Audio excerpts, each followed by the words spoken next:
السلام عليكم ورحمة الله وبركاته. ازيكم حبايبي؟ عاملين ايه؟ يا رب تكونوا دايما بخير. وحشتوني وحشتوني وحشتوني من اخر فيديو. النهاردة يا جماعة كل سنة وانتم طيبين وبخير. 11 رمضان، كل سنة وانتم طيبين وبخير. النهاردة طبعا عملنا كده أكلة بسيطة وجميلة جدا جدا جدا بألف هنا وشفا. ايه يا شوشو؟ عملنا طبعا شوية مكرونة كده بالطماطم بالصلصة كده زي ما انتم شايفين اهون، وقلينا شوية بطاطس وشوية مخلل، وعملنا شوية سلطة. نعمة وفضل والحمد لله، اللهم لك الحمد.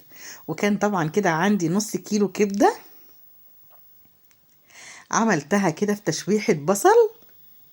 بسم الله ما شاء الله، اللهم بارك. بصوا يا جماعة، الأكل طبعا سخن كده وخلاص بقى المغرب خلاص هيأذن. كل سنة وانتم طيبين وبخير. لازم طبعا نحط كده الأكل وهو سخن على سفرتنا في رمضان. بصوا، عملنا طبعا نص كيلو من الكبدة، وعملنا كيسين مكرونة وشوية سلطة، ومعانا شوية بطاطس وشوية مخلل. ودي كده كانت سفرتنا النهاردة، وبألف هنا وشفا.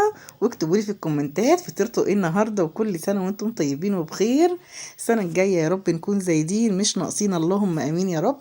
وتسلموا لي احلى عيلة، وكل سنة وانتم طيبين وبخير. ومستنية تعليقاتكم الجميلة اللي بتحفزني. ربنا يحفظكم ويبارك فيكم يا رب.